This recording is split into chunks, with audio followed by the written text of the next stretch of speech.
Shalom Aleichem, Assalamu Alaikum, Irini Mazisu, Pax Vobiscum, peace be unto you, and welcome to 2 Samuel, chapter 20. There are 26 verses. Verse 1, it says, a transgressor versus a man of Belial. Verse 6, it says here, blind our eyes, versus escape. So I believe this is an idiom to either mean escape or, strategically blind their eyes, not literally blind their eyes, but strategically to do so. Okay, let's look at the original Hebrew word. It's saying natsal, to tear oneself away, to strip off, to deliver, to be plucked out, to strip oneself. So yes, to blind can be another connotation. Verse 7, there's an omission of Amasa. He actually went as well. Verse 8, military cloak versus garment. Dagger versus sword. And the dagger came out versus, and as he went forth, it fell out. Verse 15. It says here, and versus of. Okay, what is this in relation to? Abel and Pharmaca versus Abel or Abel of Beth Macha. So what is the difference? There's two places in the Septuagint, Abel and Pharmaca. In the Masoretic, there's only one place, the same place.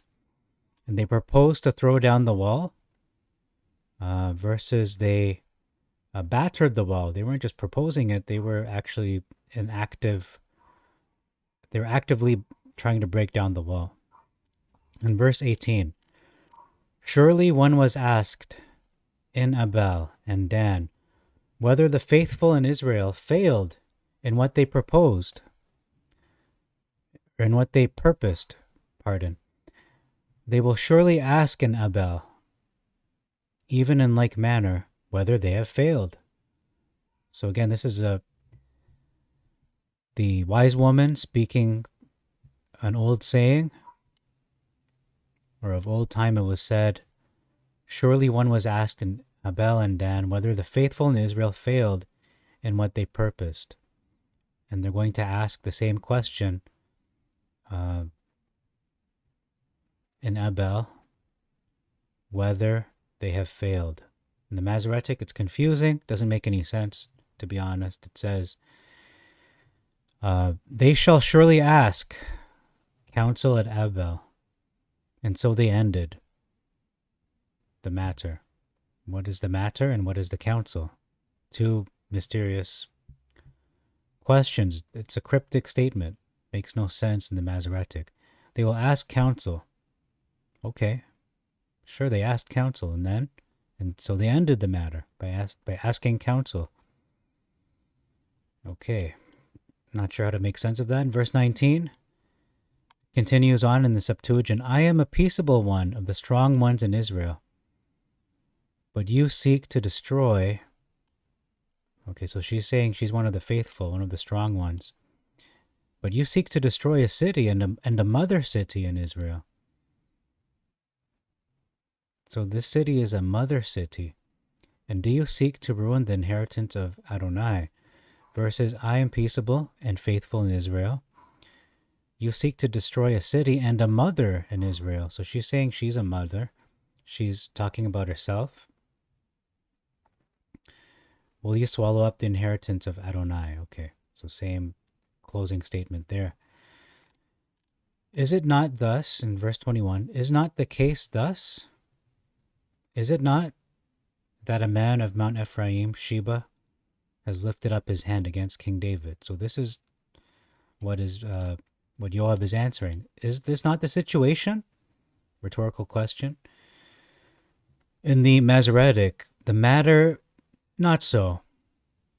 This is not what is happening. So he's saying this is not so. And then he's separating the thought, or I should say the Masoretic is separating the thought. That a man of Ephraim, Sheba, has lifted up his hand. So he's saying, but a man, so he's saying that what you said, that's not really what is happening. The matter is not so. Whereas this is connecting to this thought of Sheba, connecting it to Sheba, not connecting it to Joab wanting to destroy this city. So it can be a big difference or significant difference if you read it just isolating the verse all by itself. Is not the case thus versus the matter is not so. So it is not versus it is not. Is it not versus it is not. That's it. Okay, so that's all for this chapter. Let me just pause for one moment. Okay, so one of the questions I had, talking about the story itself, was why. My question is the following: why did they kill Amasa? Because he seemed to be a man of David, of King David. But because, this is why they killed him, because Amasa went to call Judah. He was instructed by King David to wait for 3 days. So within 3 days, or for 3 days, for this duration, call them. Either call them for the 3 days or call them after 3 days. But it says here in verse 5, Amasa went to call Yehuda or Judah and delayed beyond the time which David appointed him. So he seemed to want to sabotage his plans. And David said, now shall Sheba, the son of Bichri, do us more harm than Absalom? Is that because of his delaying? Now take with you the servants of your Adon and follow after him. So who is his Adon? Is that Sheba? Or is it talking about himself? So it seems that David understands Amasa is actually for Sheba. So they went out after him, Amasa and the men of Joab.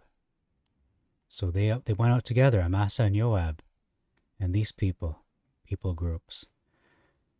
And they went out from Jerusalem. So notice Amasa is pursuing Sheba. So he's not actually Sheba's not his lord. But then notice Joab, he took that personally, what he did against David by delaying more than he should have. So that seems to be the reason he slipped up and he paid for it. Okay, footnotes are next. Okay, so in the footnote for the verse talking about, to blind them, that we will be blinded, that the footnote says it is another way to say escape us. So that's all for this chapter.